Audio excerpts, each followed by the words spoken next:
Good morning. Good morning, all.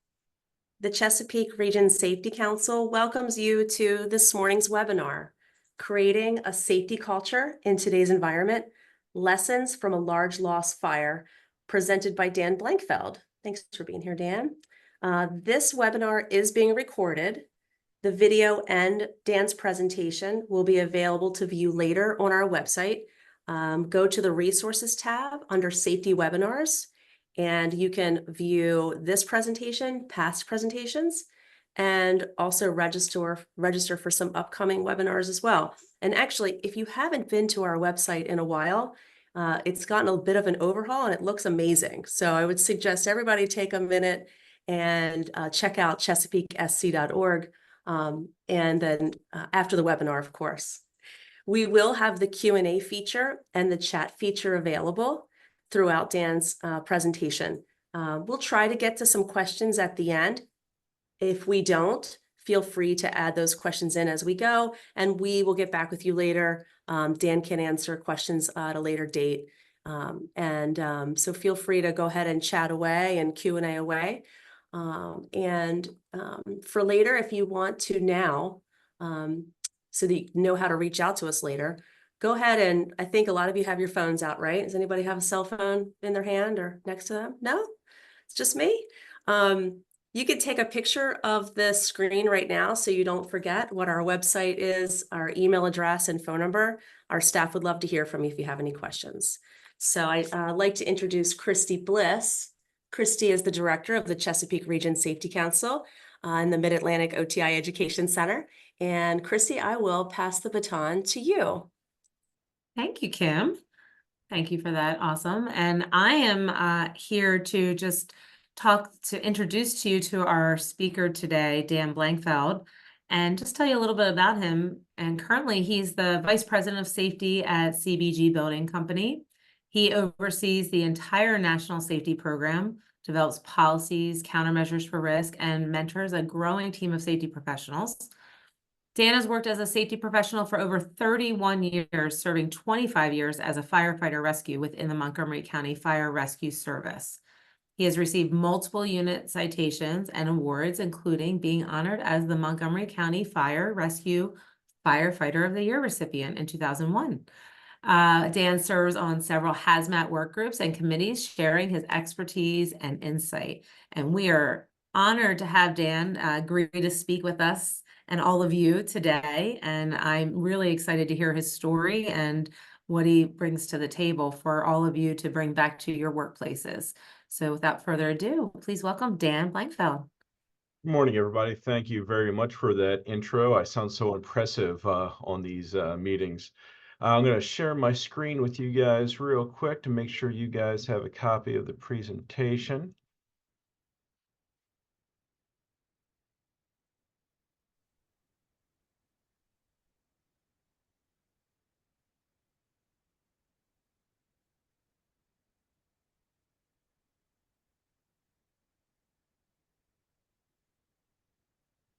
Sorry, I have to size this up. I have a very large monitor and I want to make sure you guys can see the entirety of this presentation. And just ask my friends at National Safety Chesapeake, is that good? Can you see it well? It's cutting off a little bit, Dan. All right, I can fix that rather quickly. Actually, I think that should do it. Looks good. Thanks so much. Looks great. Excellent. Thank you, guys. So again, welcome to the presentation, Creating a Safety Culture in Today's Environment. A little bit of lessons learned from our large loss fire in 2020, as well as other 2020 events that kind of reshaped our program. And I think there's a lot of lessons learned here that can be used by everyone in industry, not just in construction.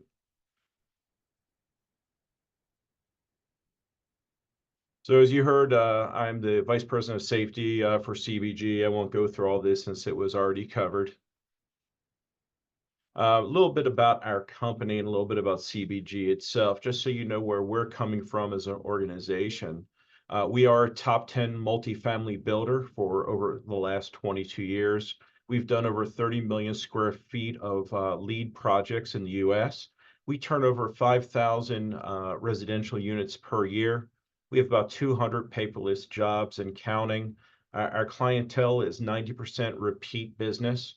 We've won, as of late, over 400 awards. We have 10 national offices, and we've delivered more than 120,000 units into the marketplace. A little bit about our stats, so you can see where we're coming from versus industry to kind of show you the bona fides of what we do. We've been able to systemically reduce risk across the board within our company.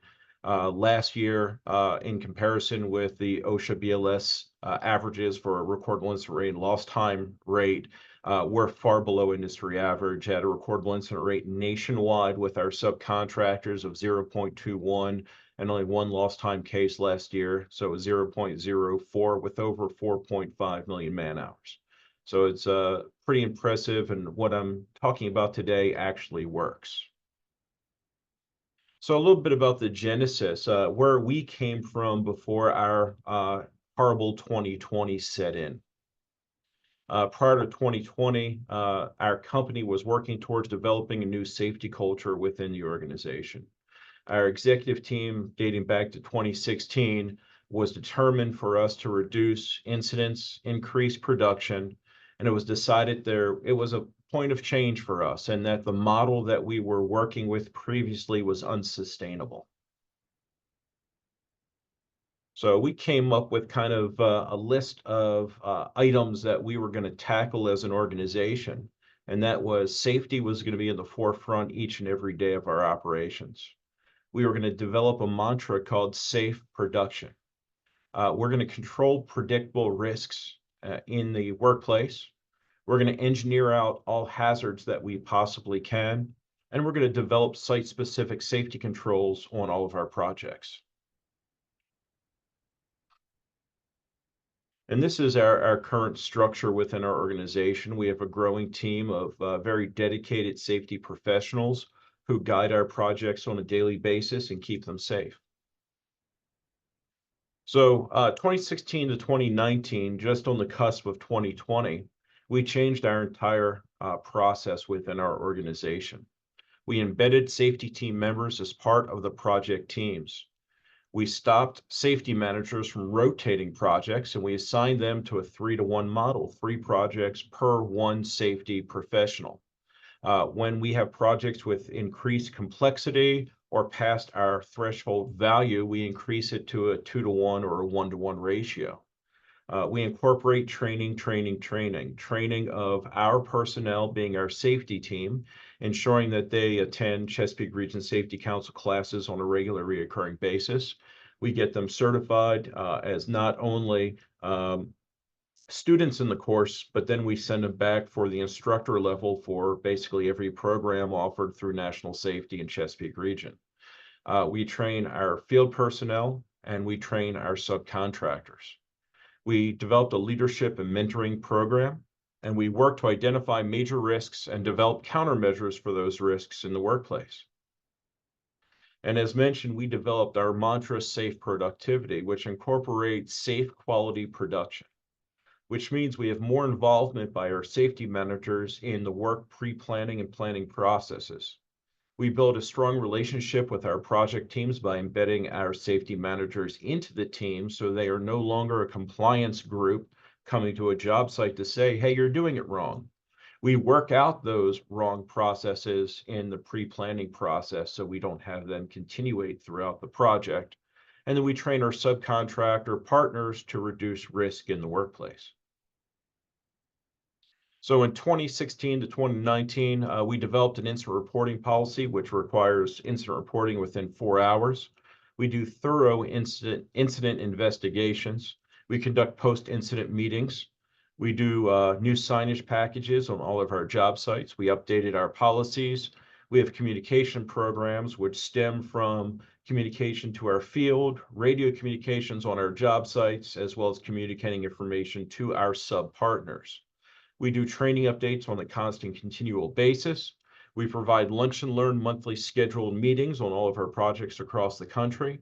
And we do target hazard recognition and countermeasure programs to ensure that we're identifying those hazardous work activities and that we have a program in place to countermand those.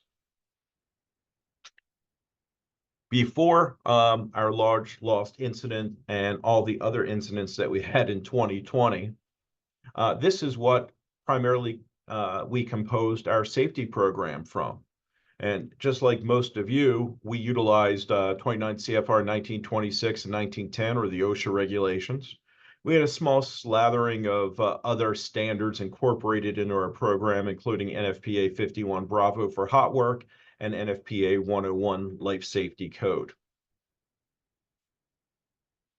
During that 4-year span from 2016 to 2019, these are some of the quotes that we heard from compliance officers, third-party evaluation of our program, as well as regulatory individuals and builders risk inspectors.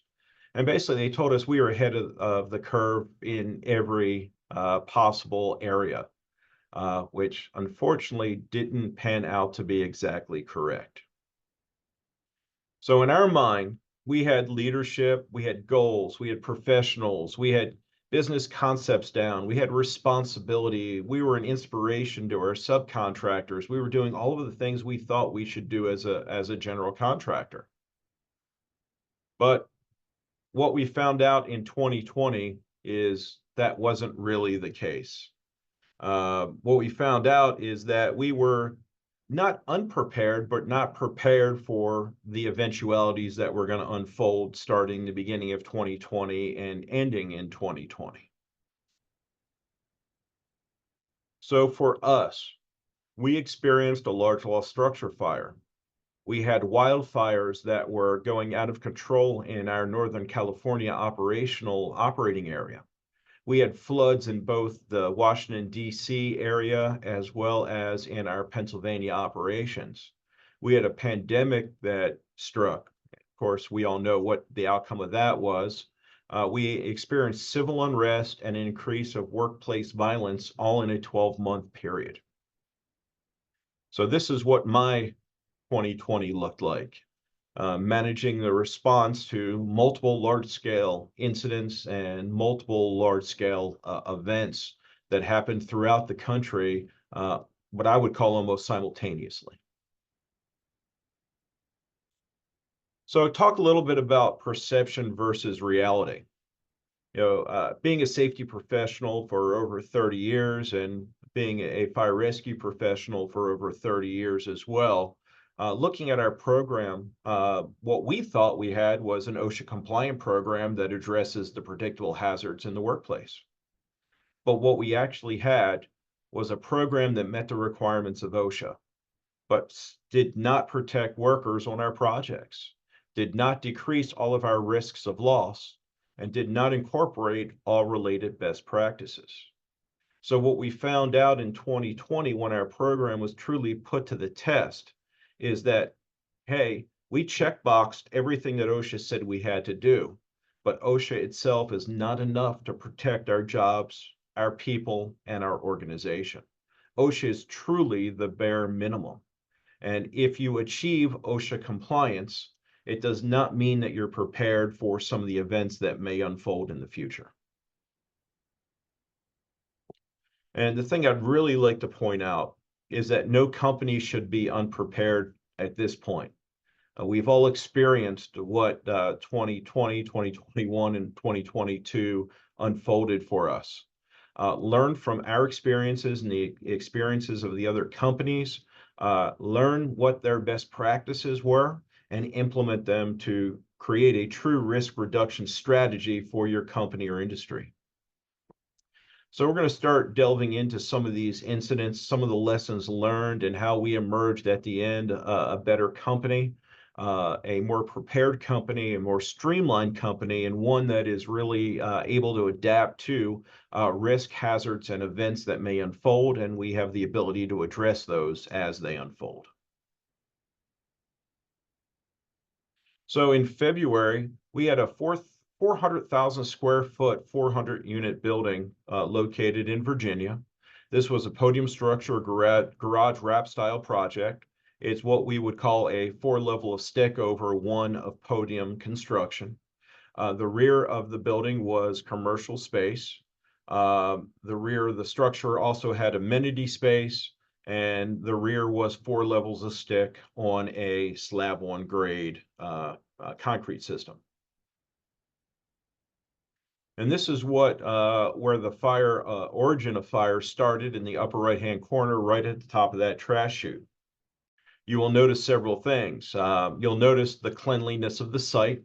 This photo was taken on Friday before our incident happened, which did occur on Saturday. And you can see the trash dumpster is in position. It's covered. It's actually empty at this point. We have a trash chute in place. I will state for the record that this was a plastic trash chute, for which our policy no longer allows. And the building is glazed in, outer skin is in place, roof is in place, and we're doing interior fit outs and exterior finishings at this point of construction. This is the same side of that building the next morning, where we had a unfortunate fire incident that occurred. It was a wind-blown Saturday. We only had about 28 workers on the site. Note for all of you guys that have construction activities on weekends, weekends are the most unsupervised of any of the work activities on most construction sites, unless it's absolutely necessary and it's a scheduled item, what would impede our progress forward. We tend not to do weekend work, and unfortunately, that was not what happened on this Saturday. Fire did break out. It was wind driven, and we lost a 400,000 square foot building in 45 minutes.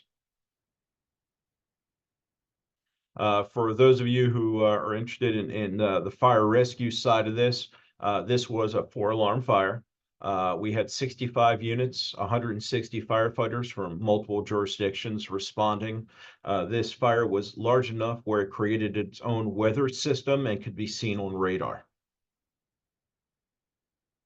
This is what that building looked like afterwards from that same perspective. You can see the trash dumpster still there, and the rest of the building is gone.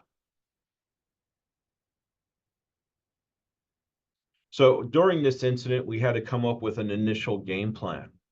And fortunately, due to my experience in the fire rescue service, being a command officer, understanding the processes that the fire rescue service was going to put into play, we were able to get a game plan put in place and a secondary and tertiary game plan rapidly. Our first initial game plan was to get resources en route. And those resources for us were our personnel. So we gathered our area safety director, our site safety manager, our risk management and senior management team immediately got in contact and got them mobilized. We coordinated while en route, getting updates from the project team minute by minute, and notifications were being sent out real time to our CEO, our president, our senior VPs, our project VP, our director of risk, our risk manager, and our claims manager. At the same time, our risk manager and claims manager were in direct contact with the insurance carriers, and we were feeding real information to them real time as well. We were, of course, immediately concerned about the personnel well-being. We needed to identify which CBG personnel were on site at the time.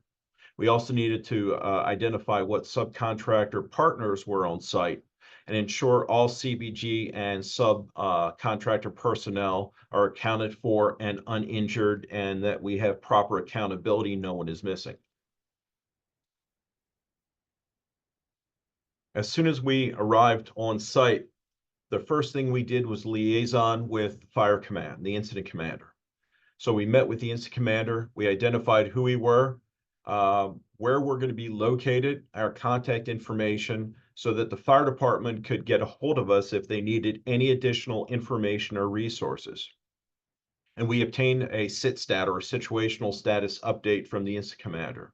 We asked, what are they doing? How are they proceeding? And what resources can we help provide? And we did provide a a number of resources to the fire rescue personnel on site, which aided in the rapid extinguishment, control of exposures, and protecting life safety for both our personnel and fire rescue personnel on scene. We started personal accountability. We communicated with all of our subcontractors, their management teams, and their foremen on site. We confirmed and reconfirmed what subcontractors were on site, the number of employees, and verified that they were all clear from the building. We obtained the number of injured, missing, or deceased. And in our case, we had 0 injuries, 0 missing, and 0 deceased. But we were able to rapidly relay that to fire rescue personnel, which completely changes their mode of attack. They're not going to risk a lot to save a structure, but they are going to risk a lot to save life. So giving them that information promptly really changed the mode of operation. For our personnel, we identified which personnel were on site. We determined who responded to the site and who was en route, just to ensure that we could keep tabs on everyone that was coming to the scene and that no one became injured or missing during the firefighting activities. And we attempted to calm and reassure all CBG personnel at the scene. You can imagine a very large building is burning down, how personal each CBG management team member is going to take that incident.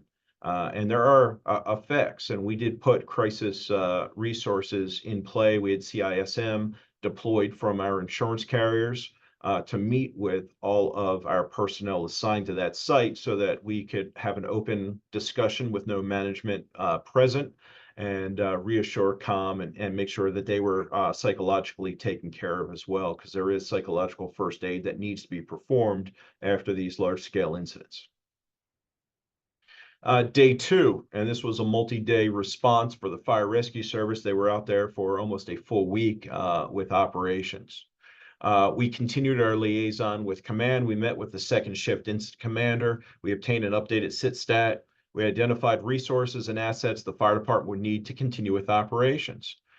We assisted command in addressing construction safety concerns, structural instability, offloading of LP gas, developed LAZ for structural concerns, developed plans to remove hazards such as fracko, stair towers, unstable walls, etc. We came across several firefighters that were operating in very close proximity to leaking LP cylinders that they didn't recognize as leaking or a hazard. We were very concerned that those things may belevy or explode. So we assisted them in cooling operations as well as off-gassing and prompt removal of those cylinders. We also brought in heavy equipment to help facilitate toppling of unstable walls and removal of large piles of debris to help with their overhaul operations.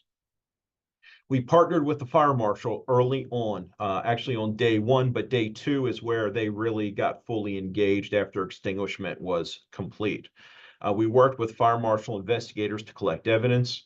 We developed witness lists and provided all of the contact information for all personnel on site to the fire marshal. We provided copies of video surveillance, camera footage, photographs that were taken by our people, photographs that were taken by other contractors that were driving by and were sending them to us. We obtained all requested documentation and provided a space for the investigators out of our office to work from. We did our own internal investigation. We photographed the entire site. We collected data and evidence ourselves. We photographed vehicles and collected VIN numbers of vehicles that were exposed to fire damage and heat damage. We photographed all of the exposure damages, and we documented the scene and developed a comprehensive list of possible claimants rapidly and early on. Of course, working with the multiple insurance carriers on the project and private insurance carriers that were requesting information. So ongoing game plan for us was the project site. How do we eliminate the hazardous conditions? How do we secure the site? We had to establish new perimeter fencing. We hired full-time security. We hired a demo contractor. We acquired additional office space and equipment, and we developed a remobilization plan. With insurance, we notified our carriers. We coordinated with the owner's reps on coverage, manage the intakes of calls for claims. We had to set up a specific phone line just for that operation. We established and oversaw claims management for third-party claims. We continued to work with the owner to establish builder's risk claim costs, coordinated with insurance counsel, worked with the CNO investigators and adjusters for builder's risk and GL coverage. We helped establish plans for future fire prevention and projection on projects, and worked with carrier partners for coverage. For safety, we coordinate fire prevention and protection policy revisions. We continue to assist the Fairfax County Fire Marshal's office with their investigation. We worked with CNO investigators and adjusters on both the GL and BR lines of coverage, which was almost a daily activity. We evaluated products and technology to assist with fire prevention, protection, and communication, evacuation, and training on all of our other job sites. And we developed training and set up a seminar webinar for company-wide retraining on fire protection and prevention. And we assessed all projects for compliance with our fall protection policies. And post-incident, we looked at a revision of our process. We looked at training, communication, fire prevention, detection, evacuation, and fire protection pre-planning processes, which need to be carried out on every one of CBG's projects. So we mentioned the pre-2020 regulatory references for CBG policy. All of these standards need to be in your armatorium. They all need to be referenced in policy, and these are the best practices in industry. Our fire protection prevention program pulls very slightly currently from 1926 and 1910, because quite frankly, they are the worst standards for fire protection prevention in industry. So what we've incorporated is NFPA 51 Bravo, the standard for fire prevention during welding, cutting, and other hot work activities. NFPA 101, which is the life safety code. NFPA 241, which is the standard for safeguarding construction, alterations, demolition, operations. NFPA 10, which is standard for portable fire extinguishers. 13, which is the standard for installation of sprinkler systems. NFPA 70, the NEC, 70E, standard for safety with electricity in the workplace. ANSI ASP's Z10 2019 standard, occupational safety and management systems. And we also include ASMEB 30.5 and a plethora of other standards. Our policies read like best practices these days. They no longer really comport to 1926 or 10. We use the better standards within industry that have been developed to really safeguard our projects, our resources, and our people. So if you're not familiar with NFPA 241, you should become extremely familiar with it. And the question that we ask, and we ask some of our friendly competition on a regular basis, is your site in compliance? Are your floors kept free of debris and trash? Do you have no flammable materials stored inside of your structure? Do you have no fuel power generators inside your structure? Are your fuel power generators 30 to 35 feet from the structure? Are your fire extinguishers every 50 feet of travel, which is a huge difference versus the OSHA standard, which is 100 feet? Do you have plastic trash chutes? Because you should not. Are your dumpsters a minimum 10 feet from the structure? And these are just some higher level bullet points. 241 is littered with best practices to safeguard your structure from fire during construction, alteration, or demolition operations. So one of our best practices that we've learned and that we've incorporated post this large lost incident is how do we safeguard the job? How do we document our compliance with NFPA 241, our own standards? And how do we provide documentation to our insurance carriers when they ask how we are performing our regularly scheduled fire audits? So we developed with our safety software vendor, Safety Culture, a checklist for fire protection and prevention in the workplace. This is carried out weekly on every job site. It starts from day one of the project when we're in SOE or ground clearing, and ends when we turn the structure over to our clients. Otherwise, it's done every week like clockwork. And as you can see on the table of contents, we're looking at signage, extinguishers, hot work, housekeeping, smoking, trash removals, fuel storage, fuel-powered equipment, stairwells, site evacuation, loss reduction, and then we have a media summary which illustrates all the photos that we've taken to show that we are in compliance with the policy. And again, this is done every week. We can track and trend. And in fact, our field management team's safety bonus, one of the key criteria is passing this inspection on a weekly basis. So this is some examples of what our projects look like. And believe it or not, these were not photos that were staged. These are photos from job sites that we just happen to be inspecting throughout the year. This is what our projects look like. We have signage in place. We have a fire extinguisher posted every 50 feet. Our floors are clean and swept. We don't have material and debris around our job sites. This is obtainable. It is achievable. And it's only achievable when you push the standard and policy in contract to your subcontractors and your sub-partners. Once they understand the criteria, once we've trained them, once they understand why we do what we do, these policies are extremely easy to enforce, and this is what our job sites look like now on a daily basis. We have truly reduced risk. So the question that we have, are you guys still using gang ladders to access your floors? So the question that we pose, and that we posed internally to ourselves days after our large loss fire, was how do we plan on evacuating a full job site of 250 plus workers in the event of an emergency or a fire?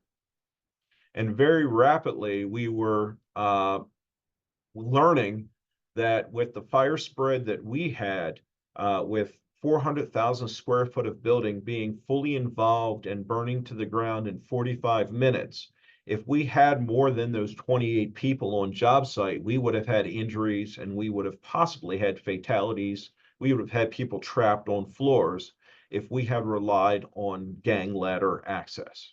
Because quite frankly, how many people can you get down a single ladder at a time? And the answer is 2 if you're lucky. 250 people lining up to use single gang ladders, we're not going to be able to facilitate. We're going to have body recoveries instead of rescue. So the answer really is you are not going to get 250 people out of that structure. So what was our solution? Our solution was an administrative control, and it's a policy-driven control. And our policy now is that we erect on all of our projects stair towers prior to erection of floors. And those erections of towers increases the ability to evacuate and increases production value because now we can get material moving up and down. You will notice that we still do allow some job built ladder use, but that is only to the next level that is being sheathed. As soon as that level is sheathed, we require access through the stair tower. And we typically do not have a lot of personnel on the roof during sheathing operations or the next floor during sheathing operations. So it's a means for us to manage that work. It's very difficult for us to have stairwell access on floors where you're just open joists and trusses. So this was kind of our solution. But for the floors that are finalized, they're sheathed, we're ready to go up to the next level, they all have access through stair towers. And this was an absolute change in practice, but it has paid off in dividends for us with productivity.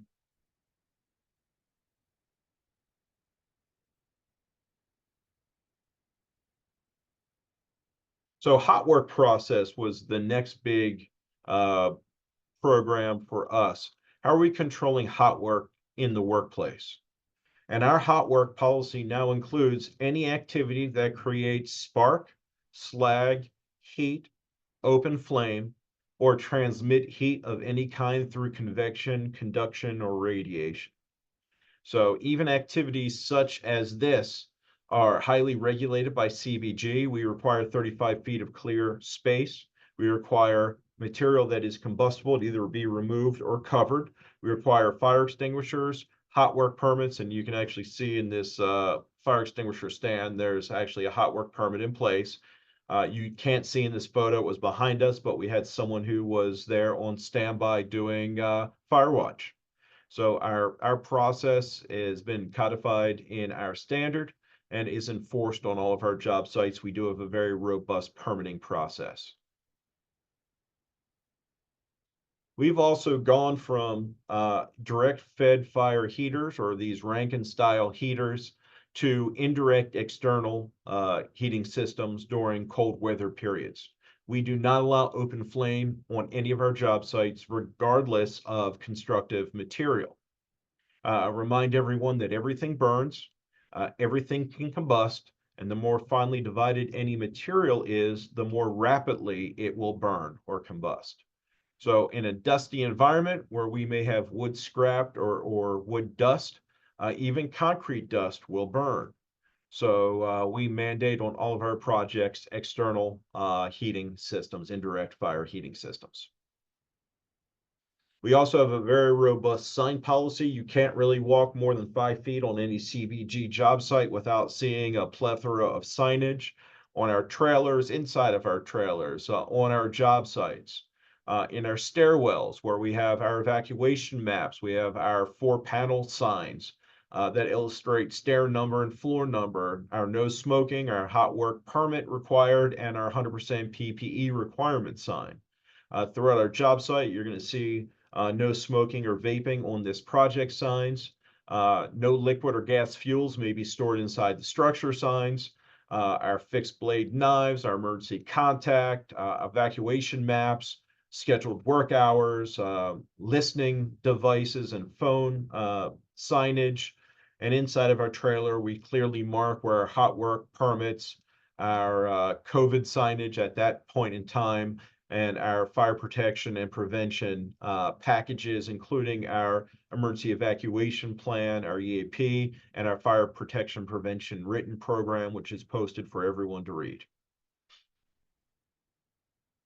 We also went to a unique system on all of our projects, and that is a ABC 20-pound extinguisher with an automatic sprinkler head, which is located in all trash chute rooms and in all locations where combustible materials could and may be stored.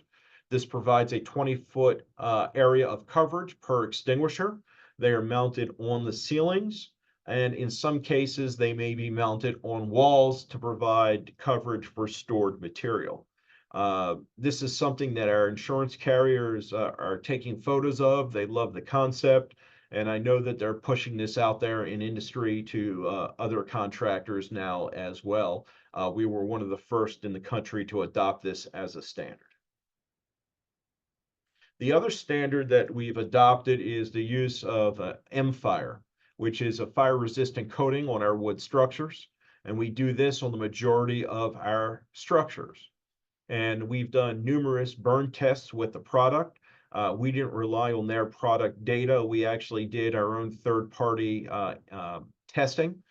We actually found that the product performed better than the way they even marketed the product. We've conducted several live burns. The photo on the right is a training fire that we did at a fire academy in Texas, along with M-Fire and the regional fire marshals. And we actually showed how the product works, and it illustrates very clearly that it will stop fire spread.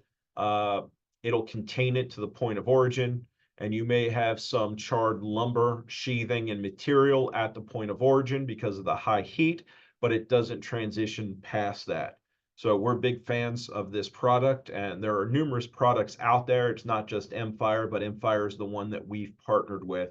And for us, it's an insurance policy. It protects, it hedges our bet in case a bad actor tries to start a fire, whether it's arson, whether it's for illicit cooking, violating our policy on the job site, or someone who wants to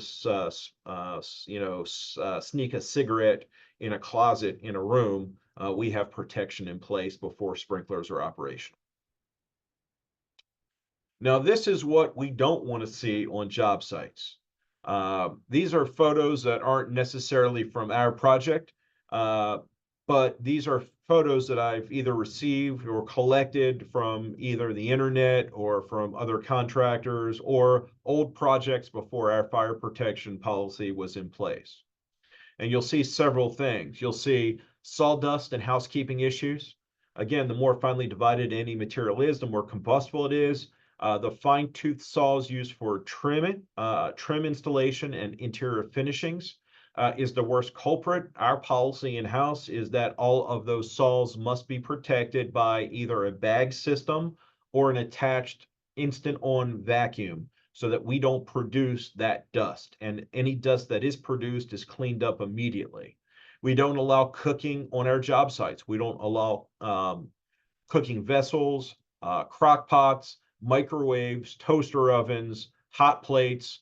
All of those are banned on our job site. And if you look at the NFPA stats, one of the leading cause of fire loss in construction is cooking equipment.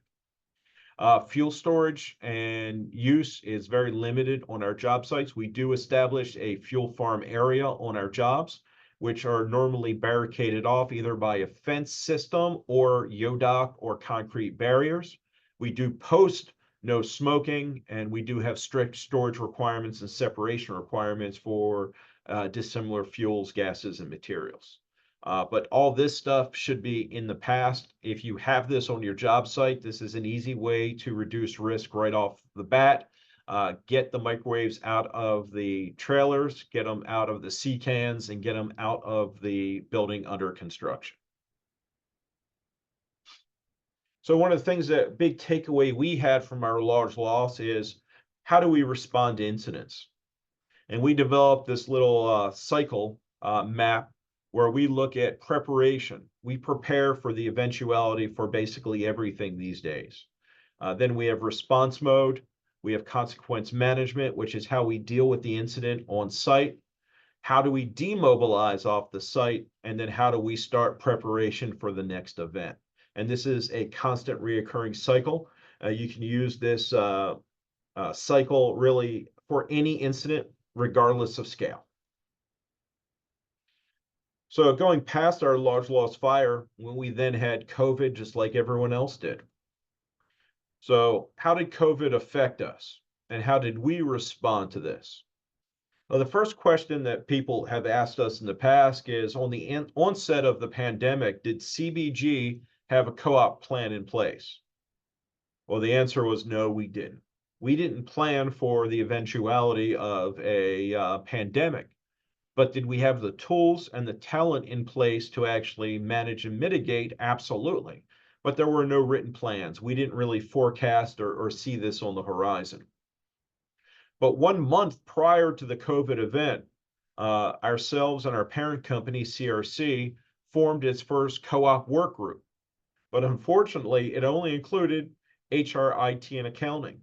It didn't include operations. It didn't include senior management. It didn't include safety, and it didn't include risk management. So it was very, very short-sighted. We have since changed that. But on March 5th, 2020, CBG initiated our initial response.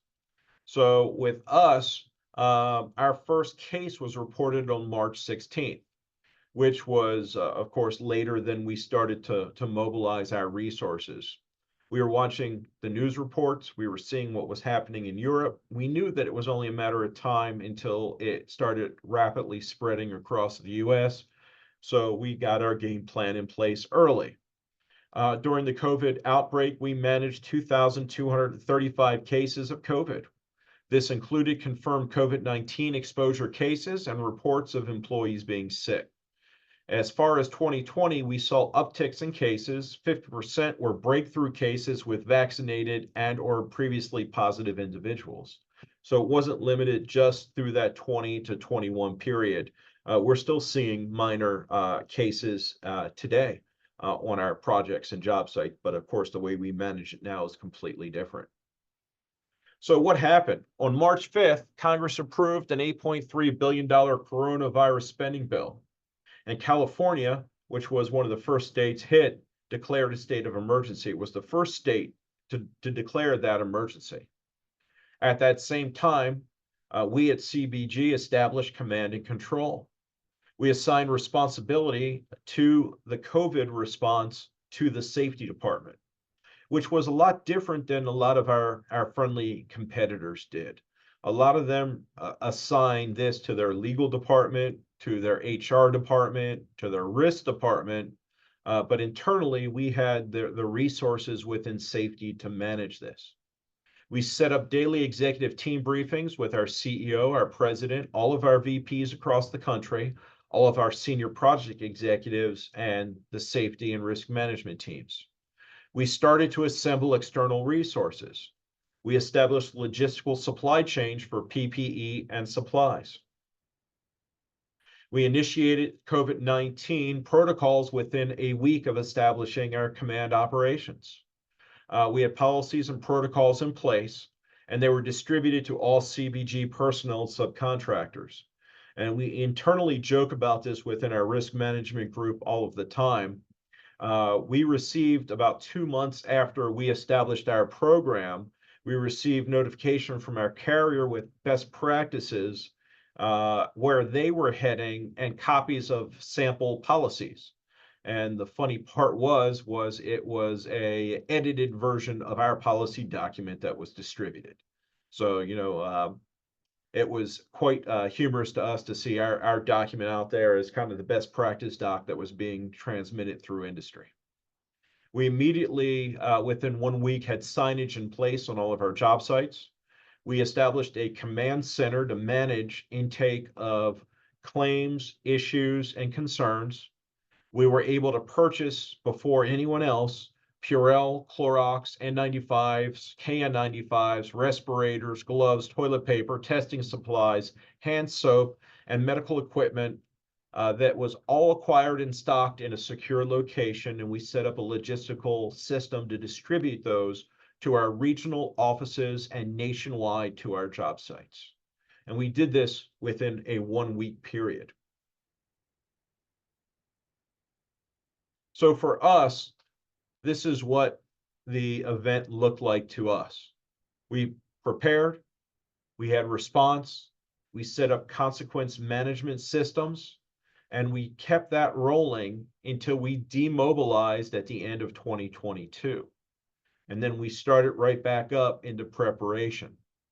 So you can see the kind of the chart that we put together. Preparation continued really halfway through the response until we had a storeroom that was completely stocked and we had the logistical ability to be self-contained without any additional resources being brought in. Our response lasted the entire incident. Consequence management started really halfway through the incident response. We had continuity of operations plans in place from the beginning. So if a job had to shut down, we had resources that we could rotate new, fresh workers, crews, and subs in to continuate operations. And our logistics started early on the preparation phase and continued throughout the entirety of the incident. So things that we had to do during the event, we had to create and distribute procedures. We had to keep our employees and our sub-employees safe.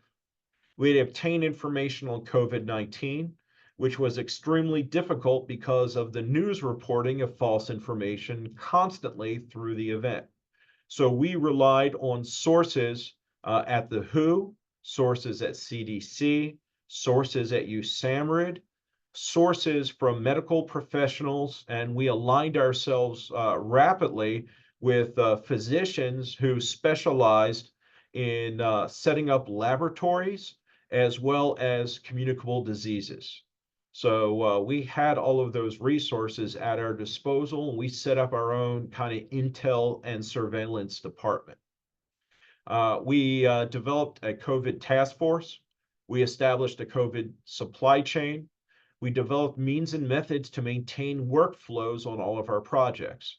And we're very proud to say that we did not fall behind on any job site. Every one of our job sites finished on time, within budget, and we were able to keep our workforce extremely safe during those processes.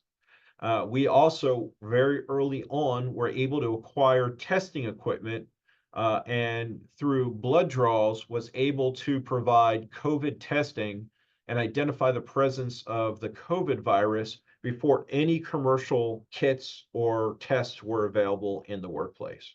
And this was solely because we partnered with physicians and laboratories. We spent the money up front to protect our workers and their families. So our standard operational guidelines were established early on, and they continue through today. We still have those operational guidelines in place. So we had to identify some problems up front, and that was we knew our subcontractor workers were knowingly reporting to work sick. Why? Because they're production driven.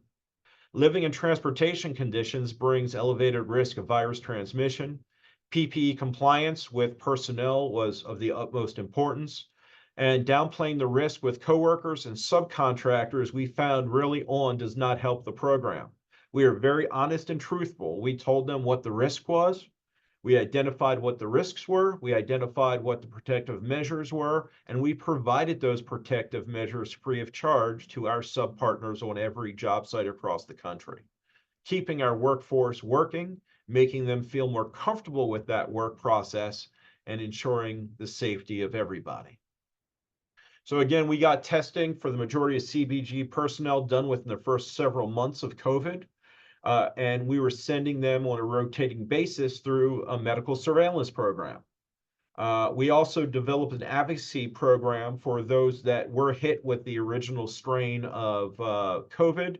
We did have several workers that were very ill in the hospital, and we were able to get doctors that were relatively literate when it came to viruses and exposures, infectious disease specialists on our staff, and they were communicating with the hospitals on best practices. Our docs were some of the first that were crying out as loud as they could, do not intubate COVID patients. If you intubate them, they will succumb. So we were actually able to acquire high pressure ventilation equipment, including hood systems that could be used in case our employees were hospitalized in place of ventilation assistance through intubation. We actually deployed those in 2 cases, one in California, one in the Mid-Atlantic region, 2 senior level employees of ours that did get COVID off work sites. We were able to do tracing and found out it was from family members that they contracted it. And we were able to provide excellent resources to the hospital. And we feel internally that we saved 2 lives rapidly because we didn't allow them to do what they were doing in the hospitals, putting them in ICU, intubating, and hoping for the best. We were able to intervene and provide additional resources. And again, we saved some lives. We were able to identify vectors and spread, and we did perform our own internal epidemiologic surveys, and we were able to pinpoint vectors ahead of exposure and spread, and we were able to reduce spread on our projects. We were able to repopulate our offices and stabilize our operations immediately. We didn't have to have rolling shutdowns of projects like a lot of companies did. So signage was a big part of this.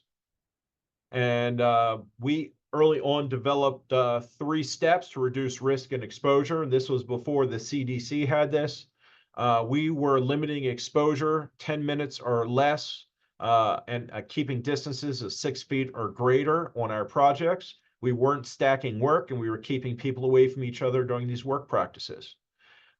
We had shielding in place rapidly. We had face shields, helmet shields, and PPE distributed to all of our job sites. We immediately came up with the policy, when you feel sick, stay home. Don't come to work. It doesn't matter what you have, and that policy still stands today. We don't want our sick workers coming to work. Personal hygiene. We immediately deployed wash stations on every one of our job sites, hand sanitizers, soaps, and cleaning agents. And we imposed self-quarantine. If anyone was sick, they were immediately quarantined and not allowed on our projects so that they could not contaminate others or spread virus. So these are some of the documents that we had, and you can view this later. I'm not going to go through all of this, but we developed these things immediately.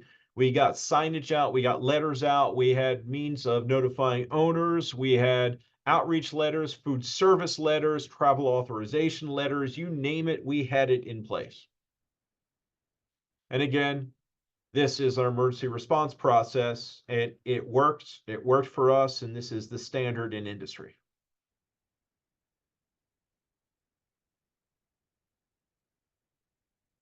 So what did we learn? We can invent and reinvent processes on the fly. We don't have to rely on what the policy and practice had been. We could send out guidance documents daily or hourly and get our people to comply. Buy-in takes leadership. You have to have someone at the helm taking charge, and there can only be one person in charge. At the end of the day, you can't command by committee, and this is a tactic that's used in the fire service, in the police department, and in the military. We can have, command teams working with the incident commander, but the incident commander makes the final determination and decision, and he or she has the ultimate authority to make that decision. And that's the same model we deployed. Communicate with the negative persons early on.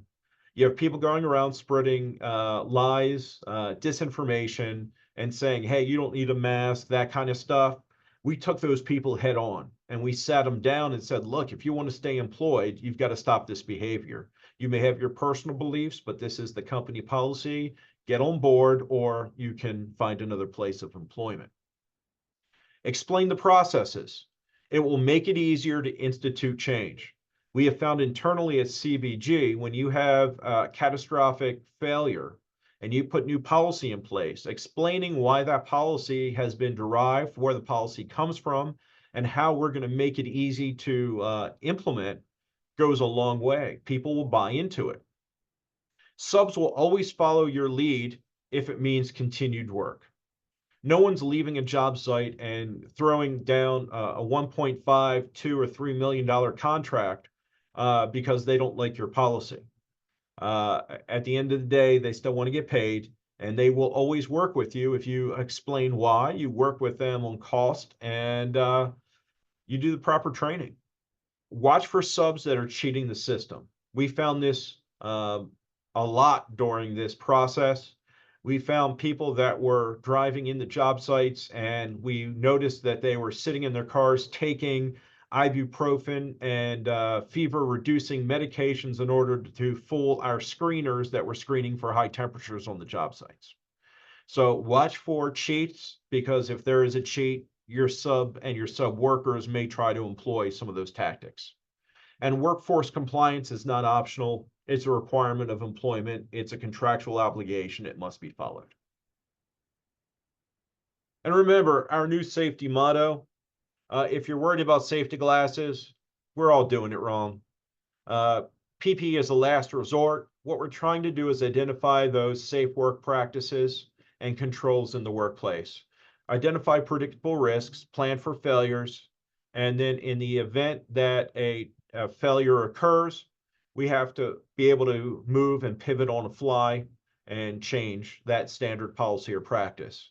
And remember, outside events will affect your business operation. You have to be prepared for those outside events. What we found out internally is we have depth of resource. Safety can manage the most complicated events.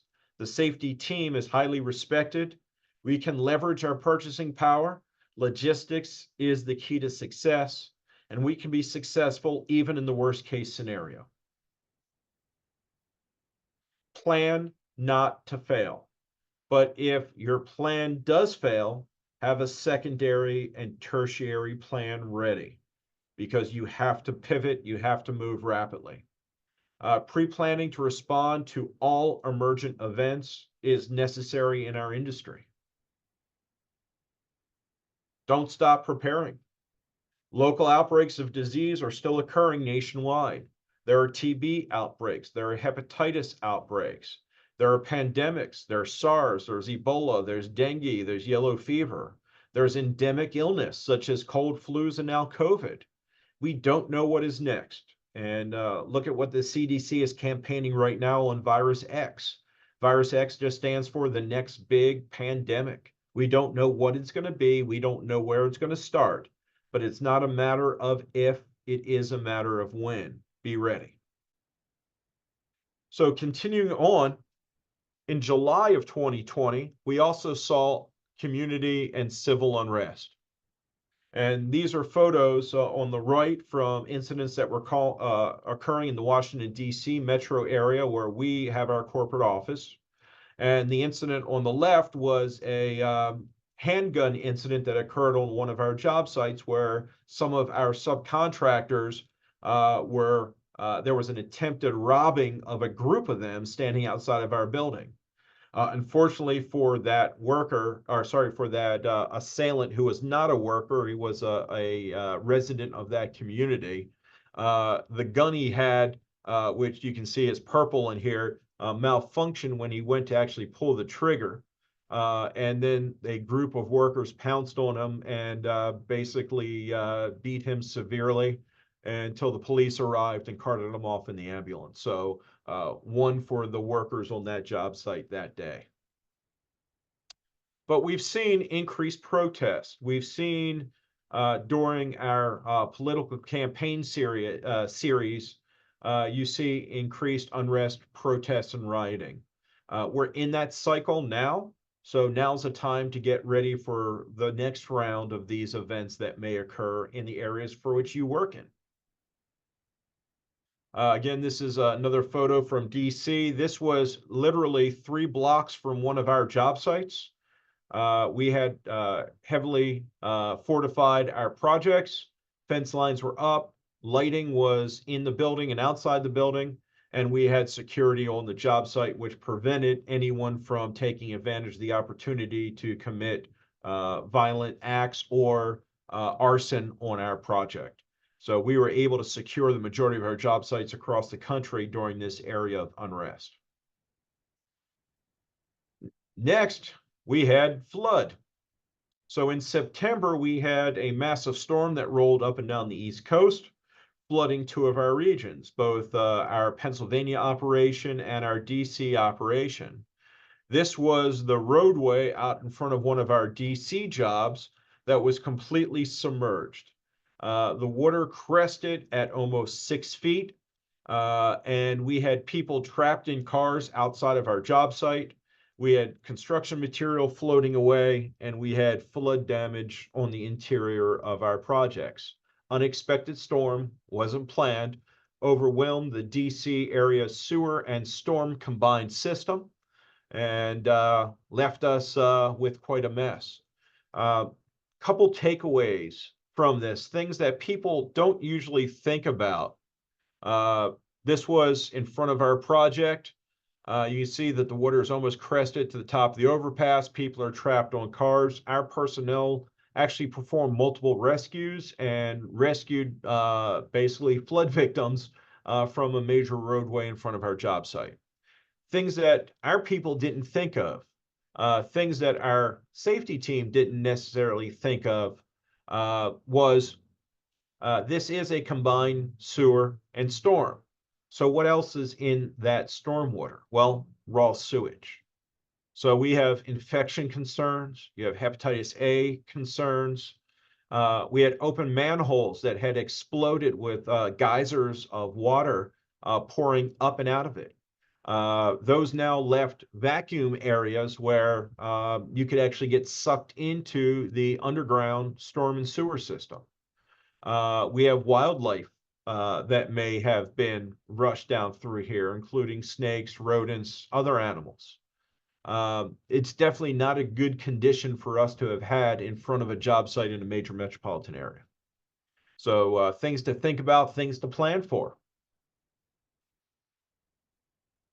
This was actually the inside of one of our structures in DC. The water had rolled into the atrium area and was flooding upwards. This was actually within the first several minutes of the deluge. We already had about 3 feet of water in that area.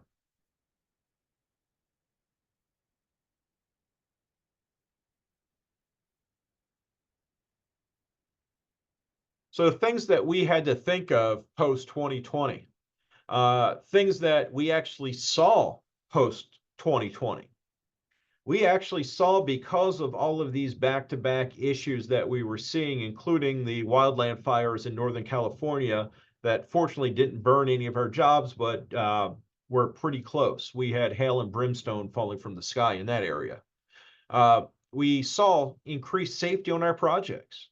2020 was actually our best year for man hours. We did over 6.5 million man hours with 0 lost time cases and only 3 recordable cases. We saw a decrease in incident frequency and severity. We saw increased focus on risk reduction activities, and we had increased awareness of safety and the value of the safety team. Again, when you're needed and the value is shown on what your team can do, it changes the dynamic and changes it completely. So at this point, our safety gauge was right here. It was nailing 100% success in 2020.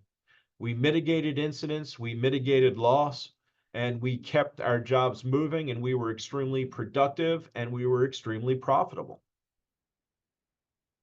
So we looked like we were heading in the right direction. So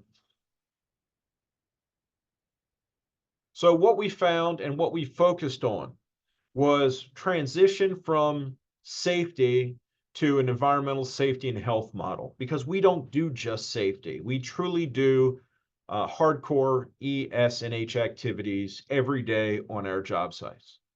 We incorporated the continuity of operations planning process on all of our projects and corporate-wide.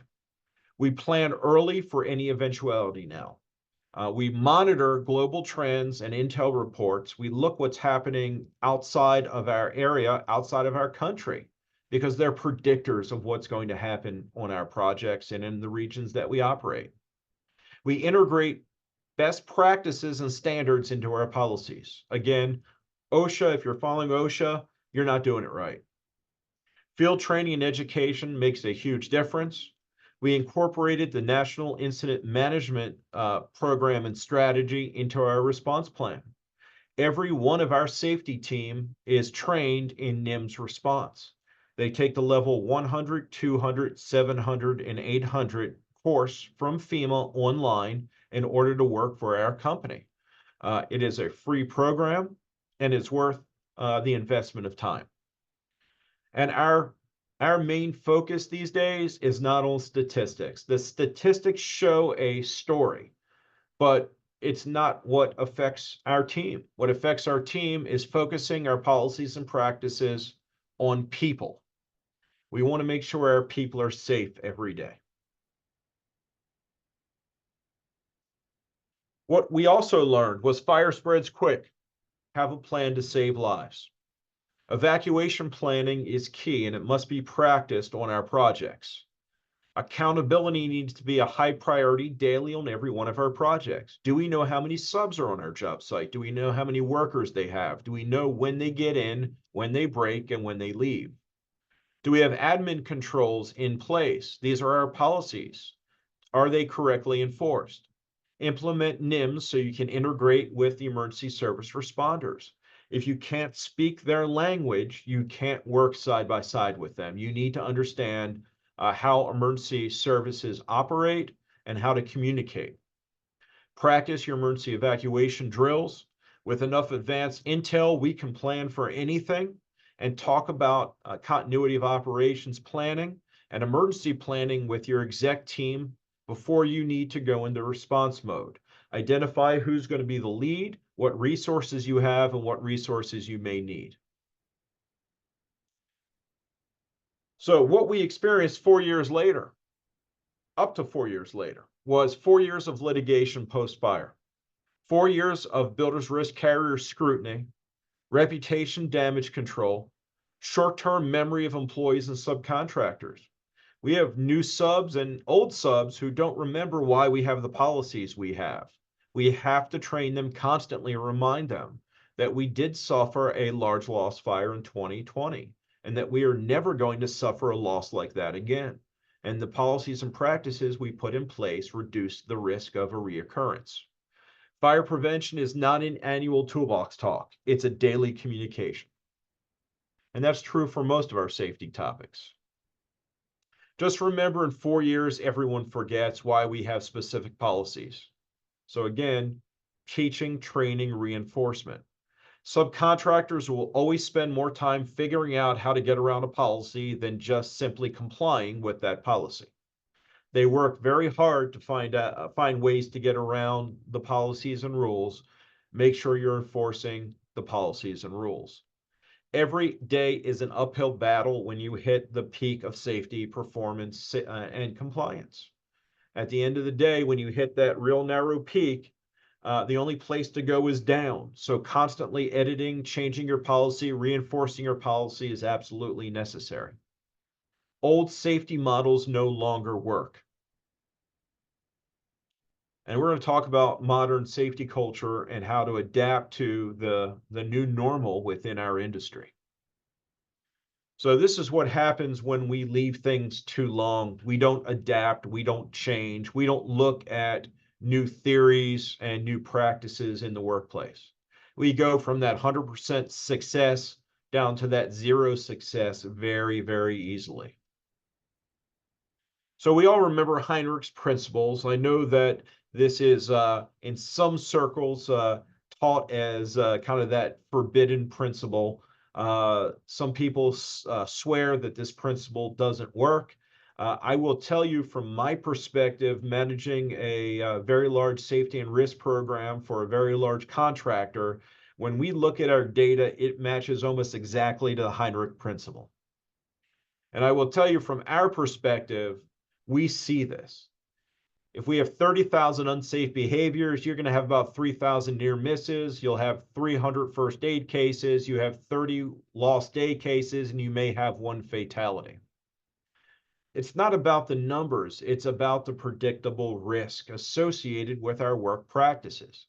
If we modify the unsafe behaviors, we reduce near misses, we reduce first aids, we reduce work day losses, and we reduce the opportunity for a fatality.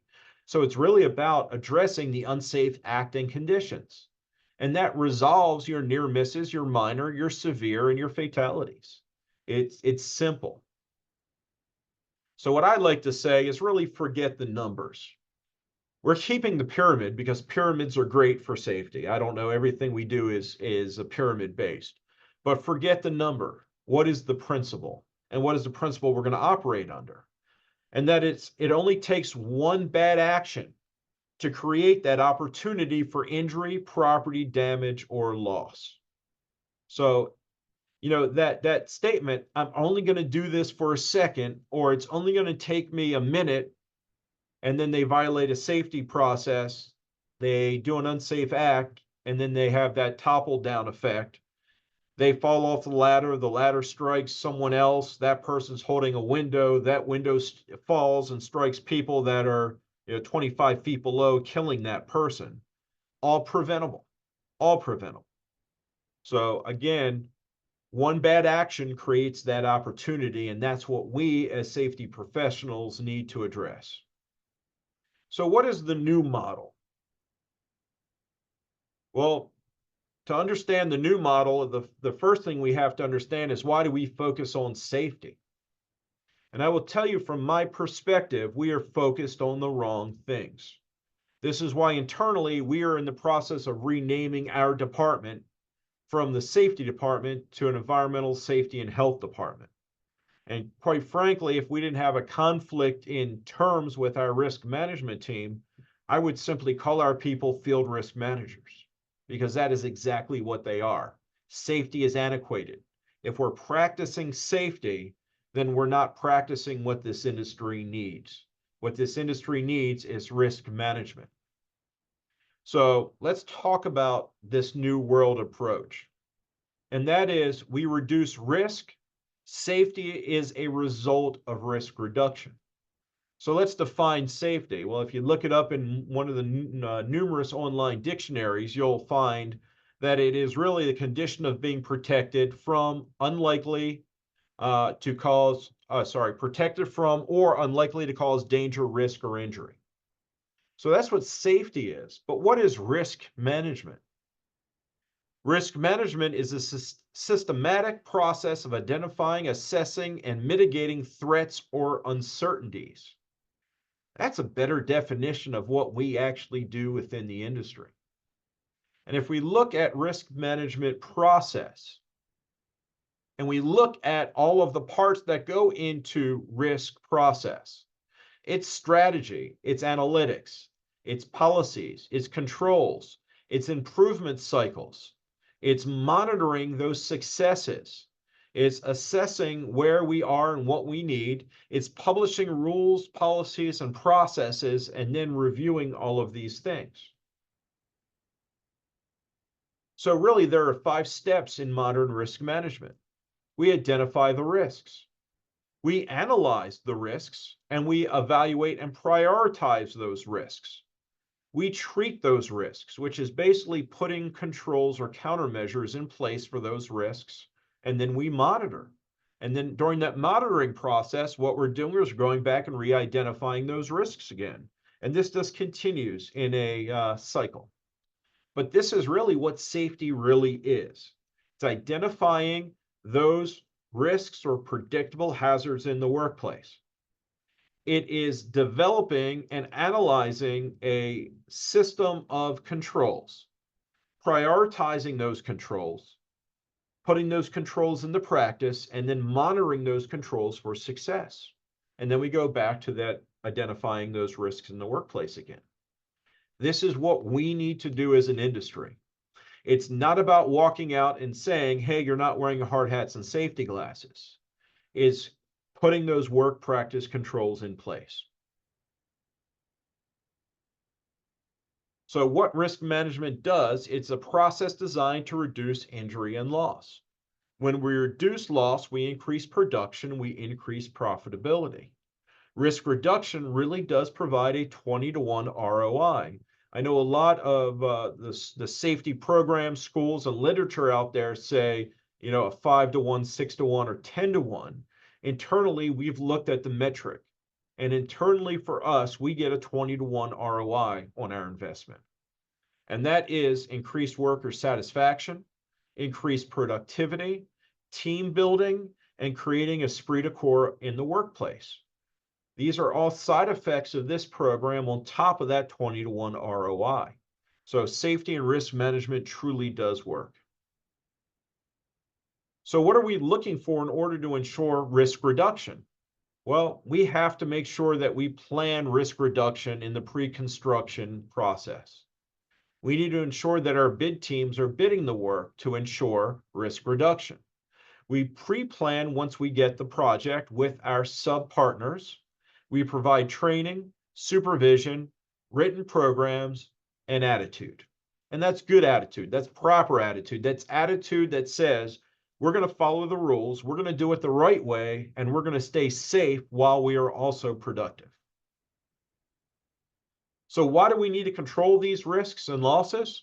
Well, from direct costs, we have medical bills, loss of production, loss of product, failure to meet schedule, including possible contractual penalties for late delivery. Indirect costs, impact on workers, impact on projects, impact on reputation, impact on bidding other work, increased cost of insurance, loss of insurance coverage or bonding ability, regulatory fines, OSHA fines, and litigation. So I like to look at the direct costs as the top of an iceberg. And those indirect are those things that you don't necessarily see that are floating below the iceberg. That's really that bigger impact.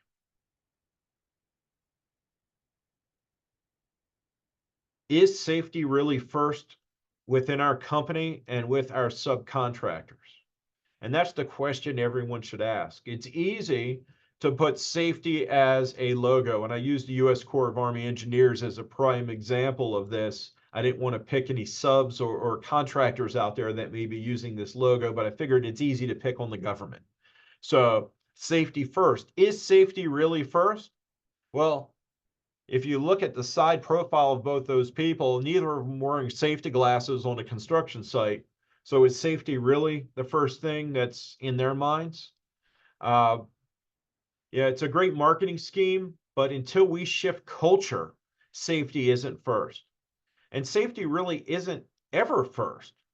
What we should be looking at is safe productivity should be first.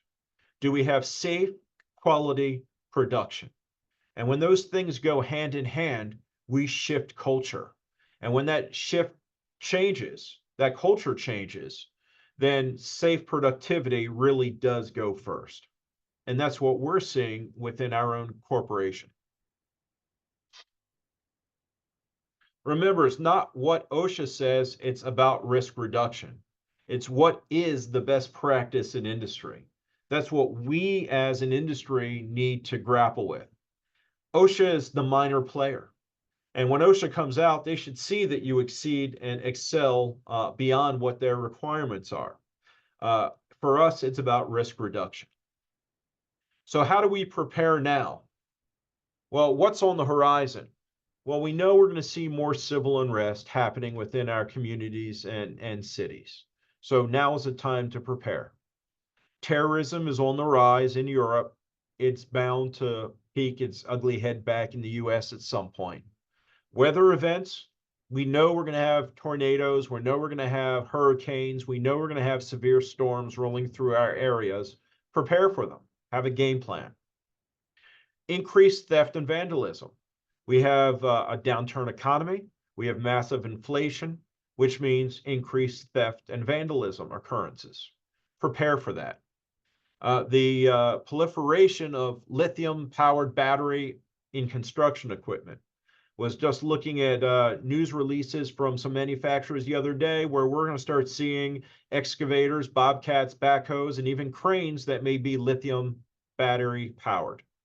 These will be all equipment, which poses several issues. Number one, how are we charging these things on our job sites? What are the risks of charging lithium batteries in the workplace? And if we have a damaged battery in any mobile equipment, it's a massive fire and explosion risk, which could jeopardize that construction project. So starting to think about that now before we really see the move towards this. We've already seen the shift towards battery-powered equipment inside of our projects, drills, hammer drills, saws, and so forth. Everyone should be thinking about how we control that risk as well. And of course, ultimately, virus X, which is the CDC's way of saying the next pandemic. What else is on the horizon for us? Well, enhanced PPE. We need, as an industry, to be looking at the best PPE practices. Enhanced fall protection, heat stress standards, worker mental health. It's a big issue that we have to tackle. Narcan access programs for the employees in the workplace. THC in the workplace, wage theft and wage issues, and right to work and immigration issues on our job sites. These all change the way we operate. It changes the way we communicate. It changes our cost of our projects. It changes the subs cost of the projects. So all of these things need to be evaluated. Big takeaway, especially with my experience in the fire service, is I compare our safety and risk management programs to what the fire departments have done in major metropolitan cities across the US. What do the fire departments do? They do fire protection and prevention. They do extinguishment. They do EMS. They do integrated healthcare services with doctors and specially trained paramedics and PAs and nurses. They do hazardous materials operations. They have bomb squads, fire marshals' offices, code enforcement. They cover the entire spectrum of fire rescue operations. Well, we in the safety industry need to take that to heart, and we need to develop the capability of managing all types of life safety, health, and environmental events on our projects and within our companies and within our organizations. we need to become all hazard safety and risk management departments. Again, with the focus on risk mitigation. Oh, wrong way. Sorry about that. And I have also provided my contact information. If you want to take a second and scan that QR code, it'll provide you with a digital business card of mine. And I'm happy to take any questions, comments, or feel free to reach out at a future date. And my email address and phone number are included on that contact information. Thanks, Dan. That's awesome. Thank you. We'll also we'll put Dan's contact information in the chat here in just a minute or so. So if you didn't catch that QR code, you can grab it there. All right. So thank you, Dan. I think all of us attending and watching collectively said, wow, and then reminded ourselves that there's a lot of call to actions there. So really appreciate your presentation. And like I said, it'll be available on our website. It probably actually by tomorrow. So if you are attending, want to share it with anyone, please feel free to share within your organizations. I think it would be an excellent resource for your organization. So we have a couple of questions in the chat. And Christy Bliss will take a look at those in just a moment here. So while I'm getting up my screen, it looks okay there. I'll give you another minute to find that chat button and put in a couple of questions if you have them. And if you have additional questions, you can always reach out to us at safety@chesapeakesc.org or give us a phone call at 800-875-4770. I wanted to let you know that on that safety webinar page, we do have a couple of upcoming webinars as well. On June 21st, we'll have a webinar on OSHA's revised HAZCOM standard, and not listed on the website yet is on July 10th. We have MSHA's silica rule, and also surface mobile equipment rule. So that'll be on July 10th. Those rules are rolling out at the end of July. So I want you to check in with those as well. Hey, Kim, it's kind of funny you mentioned that because my birthday is June 21st and my sister's birthday is July 10th, which is kind of funny. It's a little tie in there. We did that to celebrate your birthdays. And I know that both of you, that's exactly what you'd want to be doing on your birthdays, is joining in to some Chesapeake Region Safety Council webinars. Is exactly why we chose those dates. Our registration for our 2024 Safety and Health Conference is open September 26th. Please mark it down in your calendars. Registration is open. Vendors, exhibitors, and sponsorships are available. And we'll put some information on this in the chat as well. And we just super happy to have you all here today. And like I said, please get on the website about tomorrow or the next day and gather this presentation and share it, because I think it's incredibly valuable. So Christy, I'll pass it back to you, and we can answer, Dan, if it's okay with you, a couple questions before we end here. Oh, absolutely. I'm happy to do so. All right. Well, again, thank you, Dan. And I want to thank you for the plug that you gave CRC when you talked about your training and sending everybody to us. So thank you for that. We mean that. We use you guys for all of our training. So thank you guys. Well, appreciate that. For fans. So we have a couple questions here from our audience. And one question was, first of all, about the fire. Either we missed it, or you didn't quite say, or you can't say how it was started. Yeah, so we are still embroiled with litigation associated with that. So I can't go through the actual details of the fire, the causation or means of spread. But we will do a presentation once we're through all of the litigation process and legal issues. We'll present a full detailed seminar on that, and we're actually looking at doing one at NFPA in the probably 2025 year for their conference on that fire.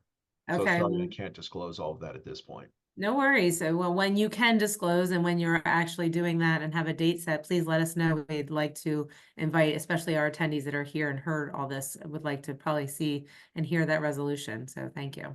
Absolutely. All right, so some other questions.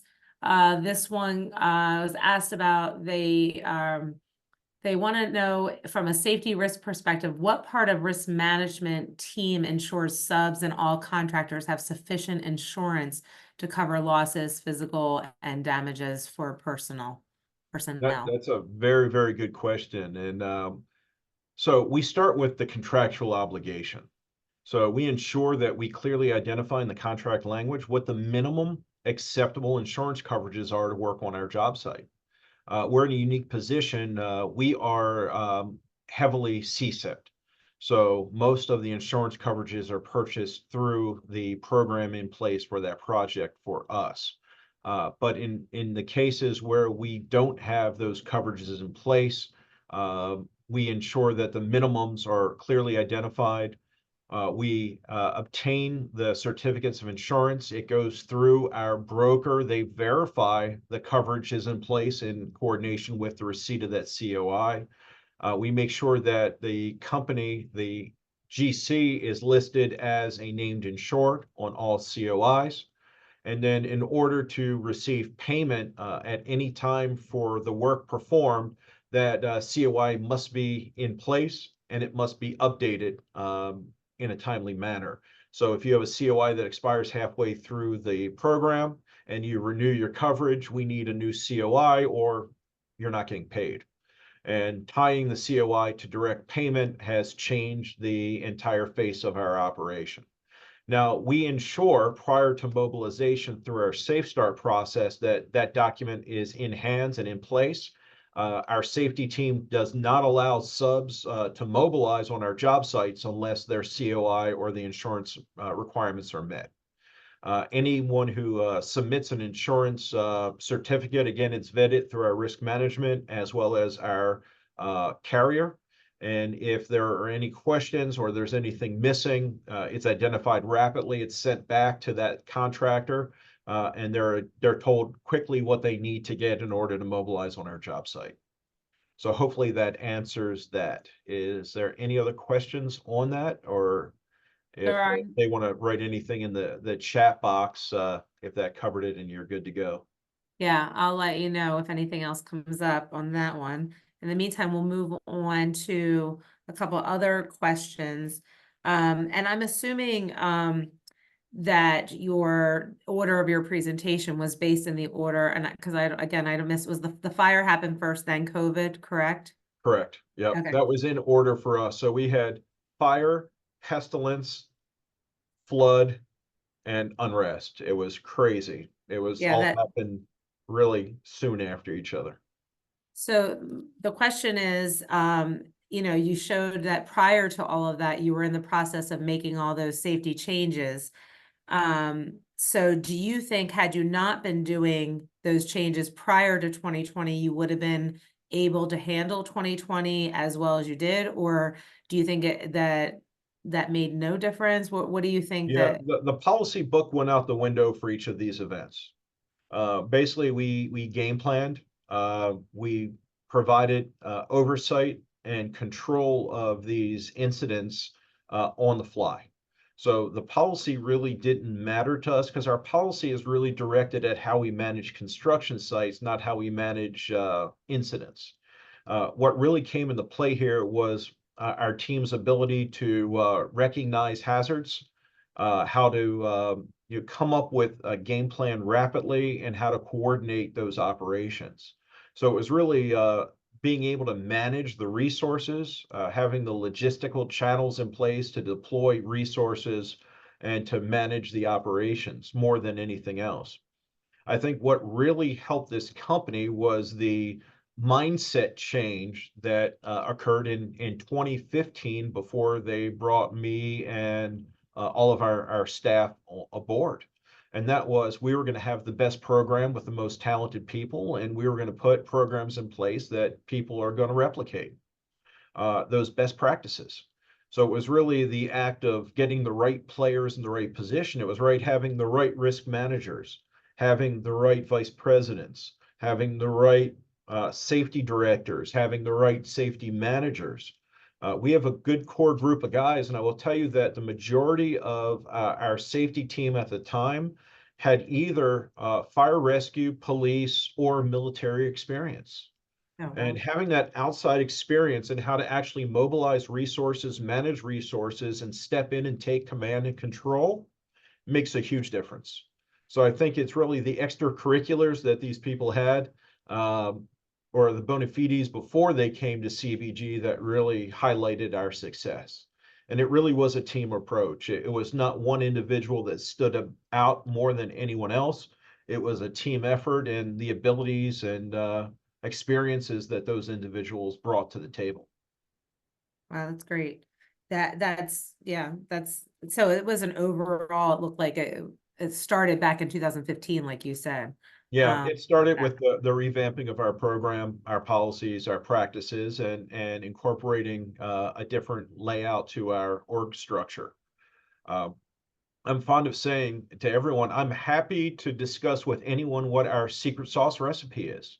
The problem is most people can't duplicate it because you're not going to have the ingredients we have. But I'm happy to lead you and tell you how to do it because we want a safer industry and we believe very strongly in being a steward to industry. So, as I said earlier, if you want to reach out and have a discussion or take me out to lunch, I'm happy to sit down and go over those strategies with you.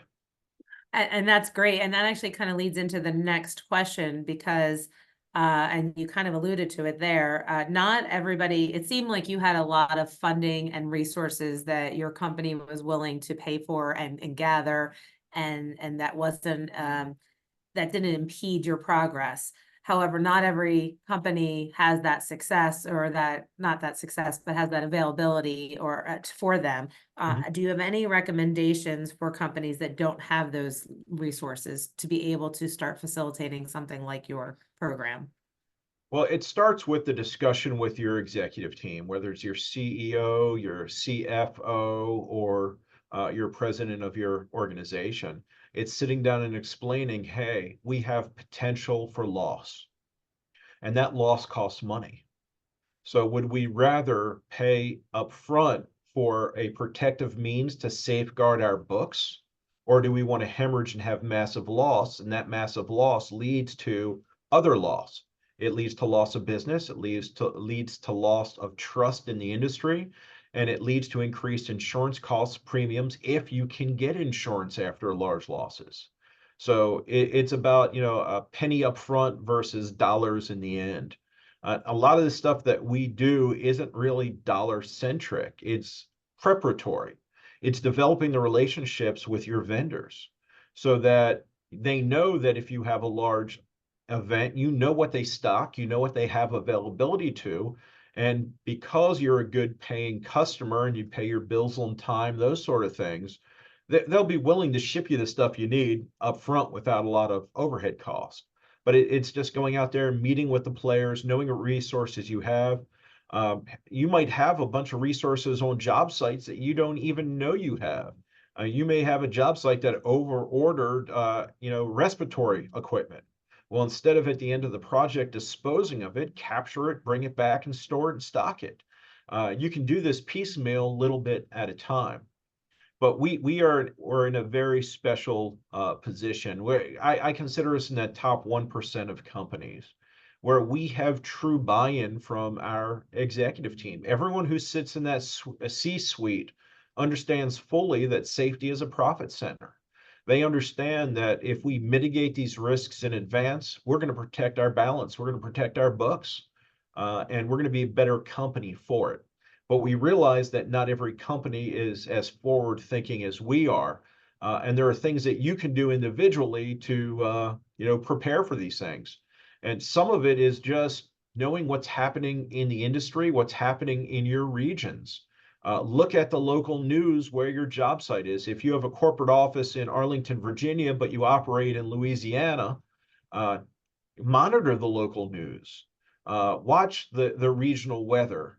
Watch national weather. Watch what's happening overseas, and that'll give you a leg up, and there's no money paid to do those sort of things. A lot of it is just on your own and kind of thinking about what those hazards are and how you would address them.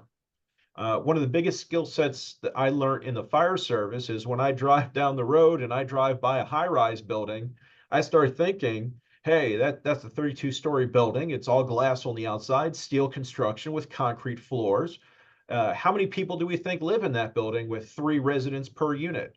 How many cars are in there? How many electrical charging stations? How am I going to evacuate that building? If that fire was on the 14th floor, how do I execute that plan and strategy for rescue, containment, and extinguishment? We should do the same thing that firefighters do as we drive by buildings. We drive by a construction site. We should start asking those same exact questions. Where's my staging area? How am I getting fire rescue in? How am I evacuating people? What are my areas of refuge? Where am I going to do accountability? Is my office inside that building? Am I going to lose all of the materials that we need, including our accountability records, because I can't salvage them quick enough when the building's on fire? These things we can do without any cost. Yeah, absolutely. And those are great questions to be starting that conversation. So thank Yeah, I you. love these questions, by the way. Keep them coming because these are great. Well, actually, that is the last question Oh, I damn. have. So, I do, but me personally, I had another quick one, and it's not as great of a question. I just was curious with the COVID, your requirements, which was if you're sick, stay home, your stay home policy, which many employers, in that was their policy. I just was curious because I have seen since COVID a decrease in people wanting to come to work. So I didn't know if that policy if they took advantage of that, if that became something that they took Yeah, advantage. we haven't seen abuse of that policy. And in fact, we still have people that come to work, actually, people on my staff who have called and said, look, I'm coughing, but it's not that bad. I'm going to still get to work. And my response is, no, we have to set the example. You're going to stay home. I'm going to pay you, of course, but stay home, get better, and then come back out on the job site. And that's really, it's up to management, regardless of the branch or operating group within our company, whether it's a VP, a senior project manager, or superintendent. If they see someone coming into work, they have to make the call. They got to say, look, you can't come to work sick. Go home. Here's some work you can do at home. But our business, of course, is primarily in the field. So it's not like a true office setting. We have very few people that are in an office day in and day out. Most of our people are visiting job sites, touring job sites, or affixed and working on that project. So we don't see the level of abuse that I think, an accounting firm or a company that is really office-based would see. But generally speaking, our staff push back on the being sent home. So usually they're like, but I'm okay. It's like, well, if you're coughing and sniffling, you're not okay. Right. Go home. And then they start, well, it may be seasonal allergies. And then we're like, well, you have to tell us if it's seasonal allergies, isolate yourself in your office, don't have visitors, and that sort of thing. But people have really worked with us. They've embraced it. But I believe it's just because of our corporate culture. We have A-type personalities that work for us. Everyone is hard driving. Everyone wants to do their best. They want to perform. So our company may not be the typical example of how those policies are actually, envisioned or actually seen in operation. Yeah, right. Well, thank you for sharing that. And I'll just close by saying that I like what you said at the very beginning with two things, actually, your perception versus reality. So a company understanding that about themselves, I think, is really important. And then about OSHA requirements and compliance, that you guys were meeting those, but it still didn't prepare you for what was to come in 2020. And I think that's something that's key for most companies, that because they want to just think, oh, I'm meeting compliance. And sometimes it's even hard just to get them to meet compliance. But then you have those that are like, oh, yep, I'm meeting compliance. I'm VPPA, they meet all those, and yet they could not be prepared like you weren't when 2020 hit. So yeah, and we have plenty of partnerships with both federal and state OSHA plan states. We had the CCIPs, we had the VPP programs, all of those sort of things in play at one point or time or another within our organization. All that does is give you a check mark that you've met the OSHA right. standards. And Again, the OSHA standards are the most minimal standards that you can apply. Right. And we need to rise above that as an industry. And the more companies that embrace that theory and really go to the full risk management theory of managing our sites, our projects, and our businesses, the better we're going to be as an industry, the less loss we're going to see as an industry, and the less fires we're going to see as an industry. I agree. I agree. Well, Dan, it has been a pleasure. You had so much insight and information to share with everybody.